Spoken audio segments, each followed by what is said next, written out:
سرخط خبرها. حشر دسته‌جمعی و آش دوستی ساکنان گذرگاه‌های مرزی تاجیکستان و قرقیزستان. تغییرات کادری در تاجیکستان از رئیسان سودی عالی و خدمات علاقه تا پروکورور گنرالی و وزیران مدافع و مهنت عوض شدند. کمک عربستان سعودی برای بیش از 7000 عائله تاجیک به مبلغ $400,000 در عرفه ماه شریف رمضان و امکانات رایگان کسب و زبان آموزی برای مهاجرت به کشورهای بریتانیای کبیر، آلمان، کره جنوبی و امارات متحده عرب برای شهروندان تاجیکستان. درود بیننده عزیز، نشر نوی برنامه 97 روز است از یارتیج منظور شماست. در این نشر شما را با مهمترین خبرهای هفته اخیر آشنا می‌سازیم.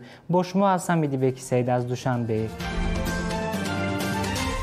ساکنان محله‌های نزدیک سرحدی تاجیکستان و قرقیزستان در گذرگاه‌های نزدیک مرزی دو کشور حشر دسته‌جمعانه برگزار کردند. در این حشر زیاده از 400 نفر ساکنان شهر اسفرای تاجیکستان و بودکند قرقیزستان اشتراک کردند. گفته زبیدالله شامدوف، سخنگوی حکومت شهر اسفرا. در این حشر ساکنان دو کشور راه و جویبارهای گذرگاه گلستان اسفرا و قزلبیل بودکند را از پرتاب‌ها تازه کردند. پس از پاککاری ساکنان هر دو طرف آش دوستی خوردند. زبیدالله شامدوف گفته است که تکنیک‌ها الکی کاری هموارکنی راه را آغاز کردند و در روزهای نزدیک اسفالت پوشکنی راه‌ها شروع می‌شود. تاجیکستان و قرقیزستان ماه دکبر سال گذشته از انجام یافتن روند معین‌سازی خط سرحدی هر دو کشور خبر دادند و گروه‌های کاری در روند تهیه حجت‌های نهایی تعیین مرز مشغول می‌باشند. چند روز پیش قمچیبک تاشیف، رئیس کمیته دولتی امنیت ملی قرقیزستان، در یک نشست مطبوعاتی در مسئله مرز دو کشور گفت مسئله سرحد تا آخر ماه ینور به آخر می‌رسد و در عرفه عید نوروز سران دو کشور آن را تصویب می‌کنند. تاجیکستان یکجا با یکچند دولت‌های عضو سازمان اسلامی امنیت عضوقواری به مردم غزه کمک بشردوستانه فرستاد. در این باره وزارت کارهای خارجه روز 21 ینور خبر داد.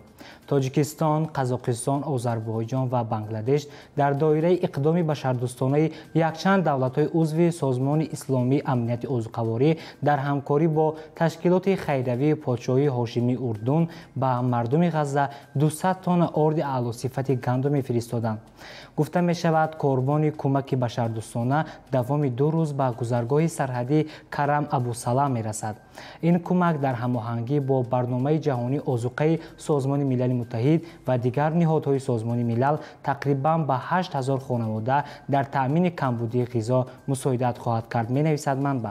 در خبر گفته نشده است که حصه تاجیکستان در این 200 تن گندم چه مقدار است. گفته می شود در اول سال 2024 سازمان اسلامی امنیت عضوقواری برای مبارزه با خطر گرسنگی در نوار غزه با انتشار یک دعوت اضطراری برنامه آرد برای بشریت را راه اندازی کرد.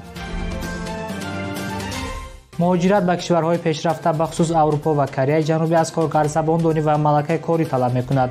اگر می‌خواهید ملکه کسبیتان را رشد داده وابسته به یافتن جای کار و یا پیش از سفر به خارج مشورت گیرید. مرکزهای کسب آموزی و خدمت رسانی در یکچند منطقه تاجیکستان کورس‌های کسب آموزی با طلبات بازار مهنت جوابگو را پیشنهاد می‌کند. کورس‌ها از 2 هفته تا 3 ماه دوام می‌کنند و کاملا رایگان می‌باشند. مرکزهای کسب آموزی 21 کورس را پیشنهاد می‌کند و همه شهروندان از 16 ساله بالا می‌توانند در آنها اشتراک کنند. ختم کنندگان صاحب سرتیفیکات‌های بین‌المللی می‌شوند و به آنها در بازار داخلی و خارجی از جمله بریتانیای کبیر، آلمان، کره جنوبی و امارات متحده عرب جای کار پیشنهاد کرده می‌شود. همه خدمت رسانی‌ها در مرکزها در دایره لایحه بهترسازی ملکه‌های کسب آموزی و امکانات‌های با کار تامین‌شوی وزارت مهنت، مهاجرت و شغل اهالی و بانک آسیای رشد پیشنهاد می‌گردند. رقم‌ها برای تماس در زیر اکران‌های شما. دوام هفته روان در چند از ساختارهای مهم حکومت تاجیکستان تغییرات کادری صورت گرفت. از جمله رئیسان سودی عالی، خدمات علاقه، پروکورور گنرالی، وزیران مهنت و مدافع، رئیسان کمیته‌های حالت‌های فوق‌العاده و تلویزیون و رادیو و چند دیگر عوض شدند. شیر محمد شاهیان از وظیفه رئیس سودی عالی آزاد و به جای او رستم میرزازاده که تا این دم رئیس سودی عالی اقتصادی بود تعیین شد. همچنین یوسف رحمان که 10 سال در کرسی پروکورور گنرالی نشسته بود از وظیفه پروکورور گنرالی آزاد و به جای او ӯ ҳабибулло воҳидзода таъин шуд. бояд пешниҳодҳои президенти кишварро дар хусуси таъин ва озод намудани раиси суди олӣ ва прокурори генералӣ маҷлиси миллӣ тасдиқ кунад. ҳамзамон дар идомаи тағйироти кадрӣ бек сабур ки 14 сол раиси хадамоти алоқа буд ва борҳо барои сифати пасти интернет ва нархи гарони он танқид шуда буд, аз вазифа барканор ва исфандиёри саадулло ҷойгузини ӯ шуд. сабаби аз вазифа рафтани бек сабур баромадан ба синни нафақа гуфта мешавад. исфандиёри саадулло аз соли 2015 инҷониб дар мансаби муовини раиси ширкати телерадиоком кор кардааст. бо фармони президенти кишвар Шералӣ Мирзо ки таи 12 сол вазири мудофиаи кишвар буд, аз вазифа сабукдӯш ва сардори саридораи ҳифзи сирри давлатӣ таъин шуд. ба ҷои ӯ Эмомалӣ Собирзода вазири нави мудофиаи Тоҷикистон шуд ки то ин дам муовини аввали ин ниҳоди қудратӣ дар Тоҷикистон буд. дар пайи тағйироти кадрӣ роҳбарони вазорати меҳнат, кумитаҳои телевизион, ҳолатҳои фавқулода, забон ва истилоҳот ва чанде аз сохторҳои дигари ҳукуматӣ низ иваз шуданд. соли равон ҳанӯз аз аввали моҳи январ дар кишвар тағйиротҳои кадрӣ шурӯъ шуданд, аммо таи чанд соли охир ин аввалин бор аст ки роҳбарони ниҳодҳои калидӣ ки 10 сол ва аз он зиёд ба курсии ин ё он идора такя намуда буданд, барканор шуданд.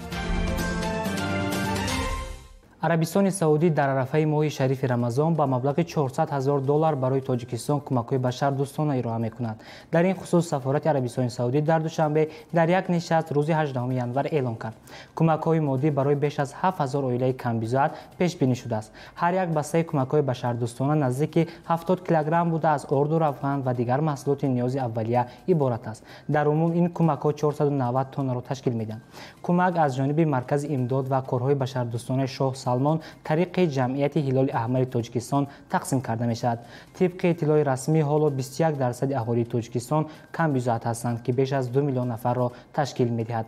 ҳукумати Тоҷикистон барои оилаҳои камбизоат кӯмакпулиҳои иҷтимоӣ медиҳад ки андозаи он барои як сол 800 сомонӣ аст. як ҷавони 22 солаи сокини пойтахт бо гумони содир намудани садамаи нақлиётии марговар дастгир шуд. раисати вазорати корҳои дохилӣ дар шаҳри Душанбе хабар дод ки ҳодиса 13 январ рух дода, Анушервон Шарифзода майори милитсия Саидализодаро пахш намуда фирор кардааст. дар натиҷа Саидализода ҷароҳати вазнини ҷисмонӣ бардошта ҳангоми ба меморхона дастрас намудан ба ҳалокат расид, омадааст дар хабари ин ниҳод. гуфта мешавад ки Анушервон Шарифзода шаби ҳодиса мошини падарашро бе ҳуҷҷати ронандагӣ идора намуда қоидаҳои ҳаракати роҳро дағалона вайрон кардааст. нисбати ҷавон бо моддаи 212 ва 127 кодекси ҷиноятӣ парванда оғоз карда шуда, ӯ дар ҳабси пешакӣ қарор дорад.